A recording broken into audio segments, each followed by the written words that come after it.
Em nome do Pai, do Filho, do Espírito Santo. Amém. Deus abençoe a sua vida. Um Feliz Natal, né? Porque nós estamos ainda na oitava de Natal. Hoje, meu irmão, minha irmã, deixa eu colocar meu óculos aqui. Nós estamos, dia de São João Apóstolo, São João Evangelista, né?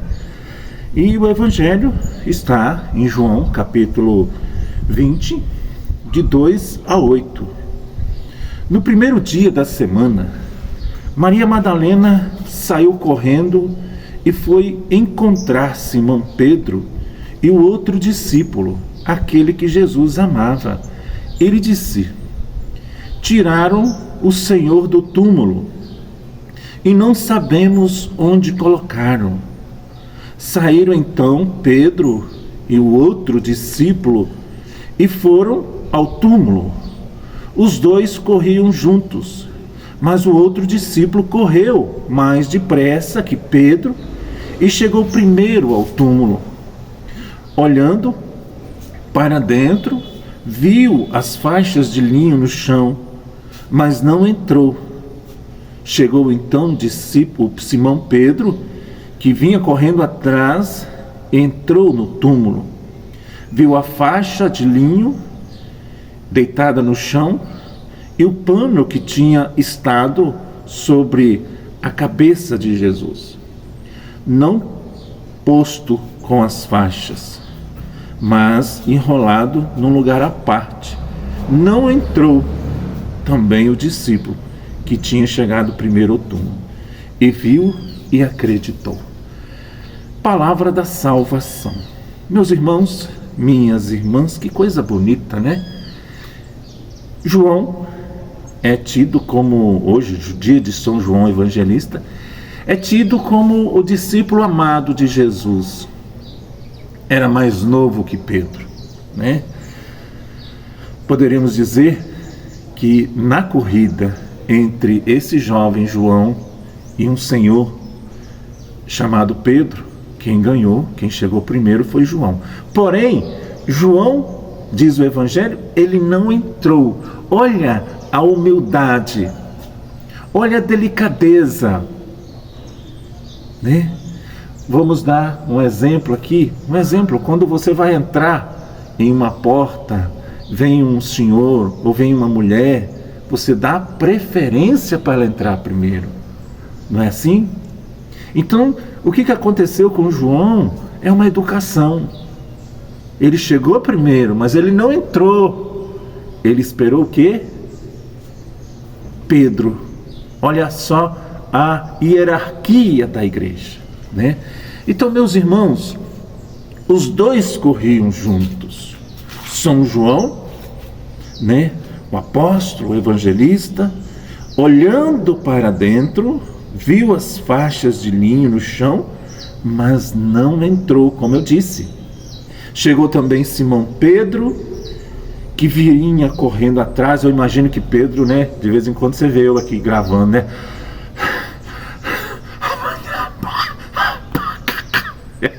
Poderia chegar assim, como disse seu Zé, né? Seu Zé? Colocando o coração para fora, como dizia minha mãe, os bofes para fora. E ele não entrou, o evangelista deixou Simão Pedro. João, que ocupa o lugar do discípulo mais amado do seu mestre. Você pode ver que em várias partes do Evangelho de João ele não cita eu, João, ele sim citava o discípulo amado do Senhor. Então, João, o discípulo amado do mestre, na Santa Ceia, é João que fica até o fim da vida terrena de Jesus. Por isso, recebe Maria em sua casa. João está em todos os momentos. Ele está lá na cruz. Está ele, Nossa Senhora, né? E algumas mulheres ali. E ele ocupa o lugar meu e seu de receber Maria como mãe.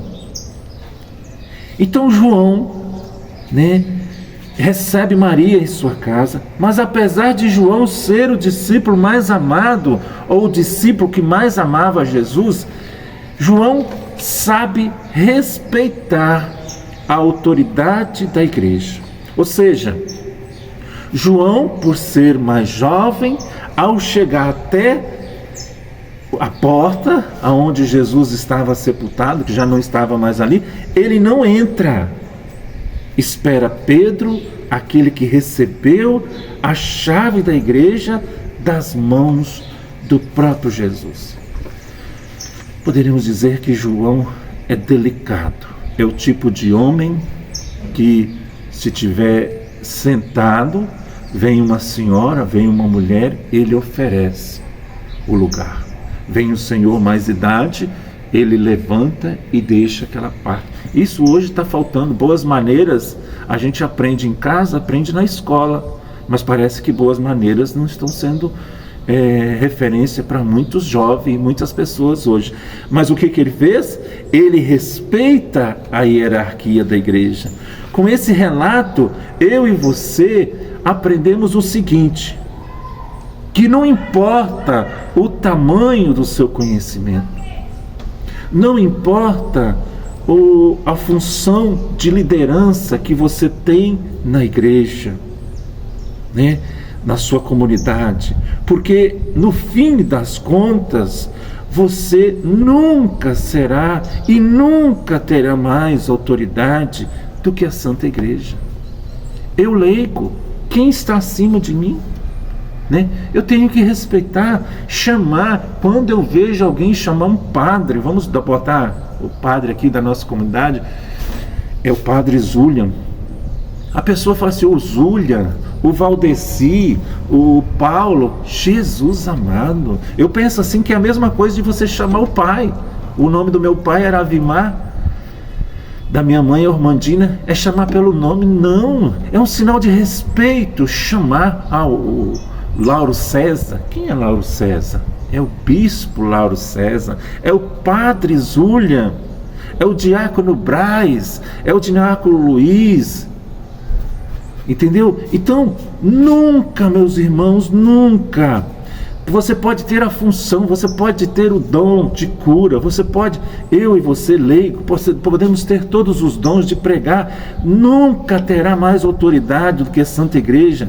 Aprenda a ser humilde diante dos seus pastores, dos bispos, dos padres, dos diáconos, né? Do Papa. Quantas pessoas falando mal do Papa. Uma vez um padre, um homem santo, ele disse assim: quem são as pessoas que mais falam mal da Igreja Católica? Aí começaram a citar as outras igrejas, igreja tal. Esse padre muito sábio disse assim: quem mais fala mal da nossa igreja somos nós mesmos católicos. Você vê através dos Facebook quantas pessoas questionando a igreja, falando mal, e aí você não está sendo o discípulo amado. Volta lá no Evangelho, o discípulo amado não entrou, ele respeitou a hierarquia. Então, para nós refletirmos hoje, eu sei respeitar a autoridade do padre da minha paróquia? Você talvez não concorde com muitas coisas que ele diz, que o bispo diz, que o papa diz, mas falando mal, você já se sentiu amado por Jesus assim como João sentia? Você conhece os dogmas da nossa igreja, da sua igreja? Você tem dificuldade de aceitar algum dogma? Vou citar aqui 4 dogmas da igreja a respeito de Maria, né?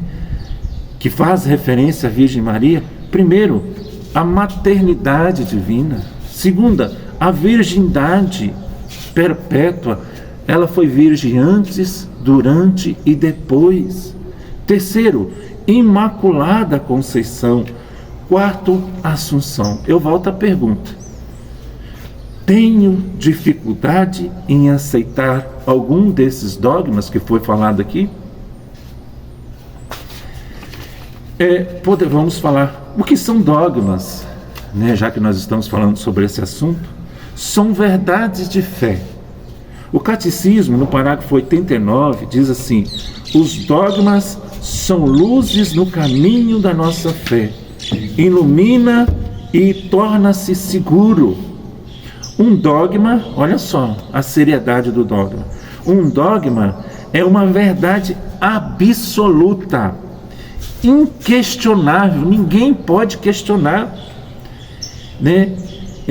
Definitiva e que não pode ser alterada nem mesmo por algum concílio e nem pelo sumo pontífice. Não pode nem por um papa ser questionada, quanto mais por mim e por você, como disse seu Zé, comedor de feijão. Não é assim que o senhor fala? É assim que o senhor fala? Né? Então, meus irmãos, vamos ser como o santo de hoje, respeitar quando o Papa, quando o bispo, quando o padre, o diácono fala alguma coisa que não é dogma da igreja, você não é obrigado a aceitar. Mas você também não tem autoridade de ficar falando mal pelas costas. Entendeu, meu irmão? Que Deus abençoe a sua vida, que Deus abençoe a sua família. Vamos ser como João, o discípulo amado do Senhor. Em nome do Pai, do Filho e do Espírito Santo. Amém.